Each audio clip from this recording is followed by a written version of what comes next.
We got to get back to winners and losers because you sent us a bunch on the C Spire text line, and we'll get those. But I got a loser, and I've been thinking about this. I've been thinking about this a good bit. There's a portion of the Ole Miss fan base that so desperately wants Mike Bianco gone that all they do is look for a reason to talk about why he should be fired, like on the spot. Ole Miss is ranked number 2 in the country. They are 10-1, and they have one one-run loss in 12 innings this season. And so when Ole Miss has a day where offensively they struggled, and they get a base runner in the top of the 12th inning with nobody out, he decides to bunt the guy to second base. And it didn't work out. Ben Van Cleve came in as a pinch hitter to lay down a bunt. If he pulls it or he pushes it, you get the guy in scoring position, you give up the out, and it was the right play. But he bunted it right back to the mound. And the pitcher for UCF made an absolute perfect throw to second base, and they got a 1-6-3 double play. And then UCF won it in the bottom of the 12th inning. It was the right baseball decision. Now, I know, Borky, you don't agree with that, and we can talk more about that coming up in a few minutes. I don't understand this obsession with, I hate Mike Bianco. I mean, and I don't even think it's based on what happened with the LSU deal in the offseason. I mean, I'm sure that factors into it. But by every appreciable measure outside of getting to Omaha enough, more than once,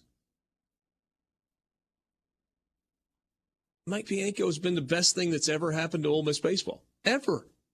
I'm to the point I just don't understand it.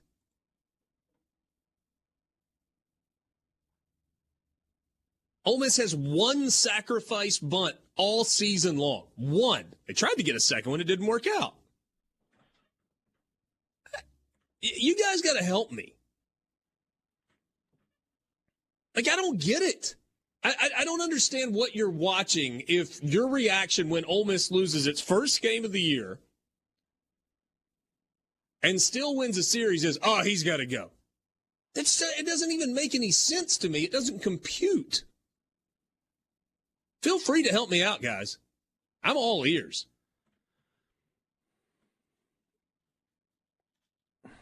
It's go ahead. I don't know necessarily if disagreeing with the decision to bunt is equal to I want him gone.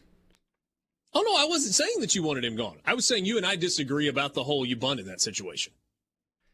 I mean, it's not something that I'm super passionate about, but I do. Mostly I understand why people don't like it because statistically you are more likely to score, generally speaking, in college baseball, runner on first, no out, as opposed to runner on second, one out. And pulling what might, you could argue is your hottest hitter on the early season to lay down that bunt is also a point of contention, especially because the guy got on first through a walk. So he showed you in that inning that he wasn't exactly filling up the zone, and then you hand him a free out, or you were willing to hand him a free out. Turns out it actually became 2.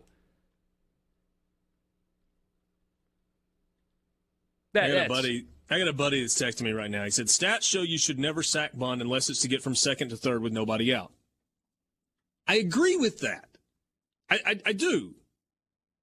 But I do think you've also got to make a situational decision.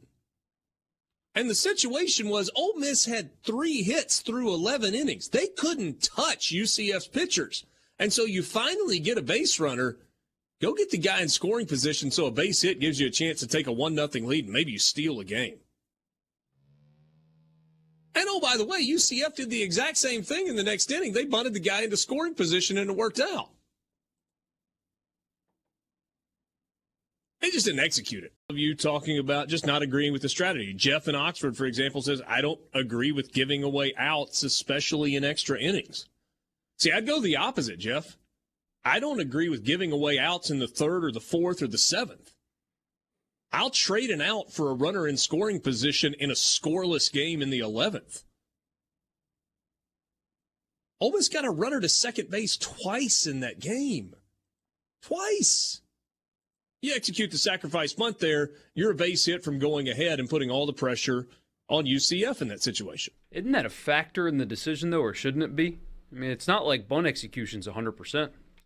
Same thing with kicking field goals in football. Oh, I'll just take the 3 points. Well, it's not that simple. You can't just plop them up on the scoreboard. You obviously can't just bunt him over to second because it doesn't necessarily obviously work like that. It's a small percentage of times when it doesn't work, of course, but yeah, but I mean, you try to give yourself the best chance by taking the best bunter you've got available and believing that he can get it down. And he got it down. He just bunted it right back to the pitcher. I just think didn't execute the play. I mean, we were talking about this earlier today, Borky. You and I were. Haydad was just kind of sitting back and grinning. I mean, I will argue until I have no breath left in me that in a scoreless game, in the top of the 12th inning, you get a leadoff man on base with nobody out, you're going to bunt the guy to second every single time. Every time.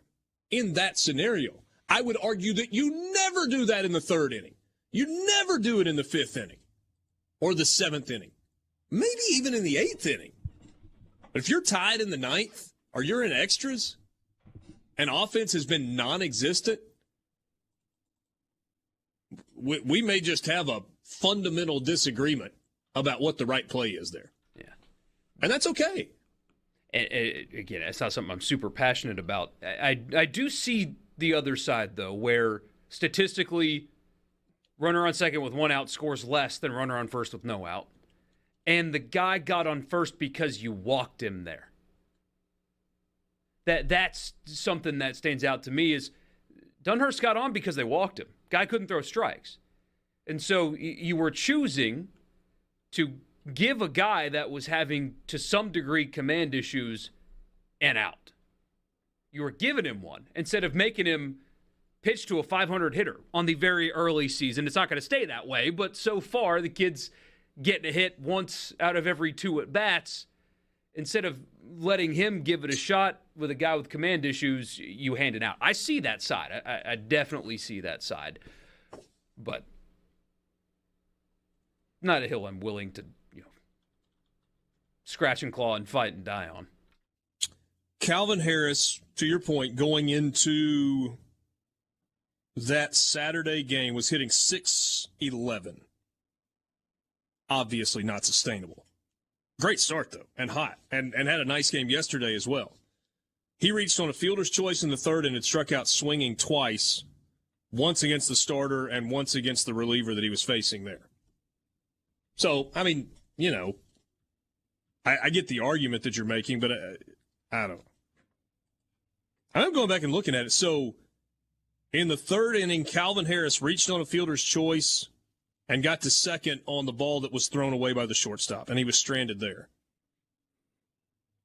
In the 10th inning, Ole Miss got a 2-out single from Justin Bench, and he stole second. And then it was in the 11th when Ole Miss didn't get the bunt down. In the 12th inning, Tim Elko walked. They pinch ran for Elko with Banks Tolley, and he stole second. So in 12 innings, Ole Miss got a guy to second base 3 times. Whew.